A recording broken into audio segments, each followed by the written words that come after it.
anything. But more fundamentally, this is another pathetic 60 Minutes hatchet job.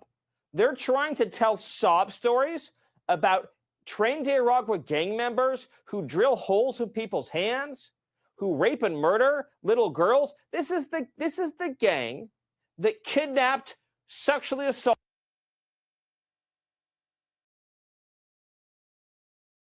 Whatever platform you're watching this right now, know that they are blocking the 60-minute segment from showing because it will get taken down due to copyright. But my words aren't copywritten. So I'll let you know what I saw when I watched it. You should look for it yourself and watch it too. But let's talk about it. They interviewed a man that was held there, Luis Pinto Nunes. He had no criminal record. He was a college student he's in Colombia, and he just left Venezuela. He didn't even have a parking ticket. But what he did have were tattoos. And because of these tattoos, they decided he was in Tren de Agua. The 60 Minutes segment let us know that Tren de Agua does not identify its members with tattoos.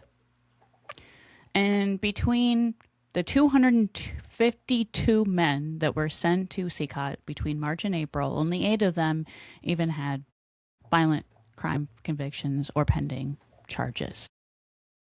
So here's what the guards did to this man for just wanting to find a safer place to live.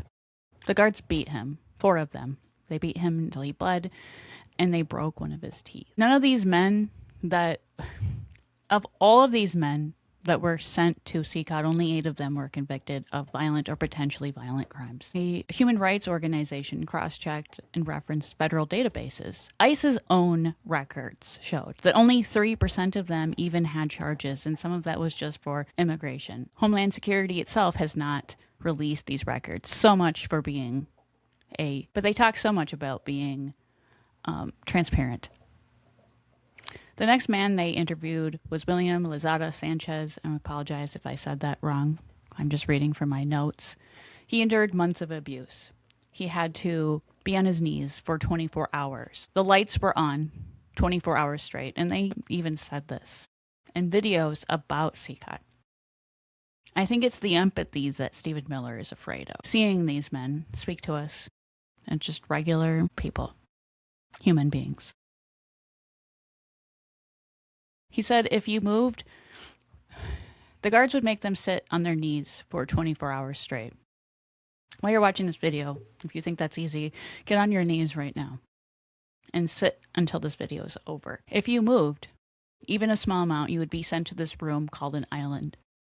You would be sent to this room called the island, where they would come in and they would beat you every half hour. And just to terrorize you even more, they would pound on the door with their sticks. So you would be afraid that maybe they were coming in to beat you again. They would also assault the men. He said they tugged on his genitals with their hands. There was no water for them to drink. They had to drink out of the toilet like dogs, or their bath water. And they got no medical attention. When they were seen by a doctor for their injuries, they were just told to drink more of this dirty, disgusting toilet water. When we saw Christy Nome do her little photo op, all of the men we saw were not even from Venezuela. They were imprisoned by El Salvador. They were El Salvadorians. That's why they had all these tattoos. They were probably gang members, just to show us how violent and awful everyone that's there. But they didn't do their due diligence. Not that putting somebody there just because they committed a violent crime is okay. It's not. Everyone deserves human rights, regardless. You get human rights by being a human being. That's it. So the UC Berkeley students combed through open source data, things that would be used in court, and they didn't find anything. But they did find out that the island does exist, that room where they beat the men. They cross-referenced it because they send influencers there to show how great CECOT is. And the prison's own warden confirmed that the lights are on for 24 hours straight. They are proud of the cruelty they're inflicting on these men. So why don't they want us to see the 60 Minutes segment? We know everything that was already in here.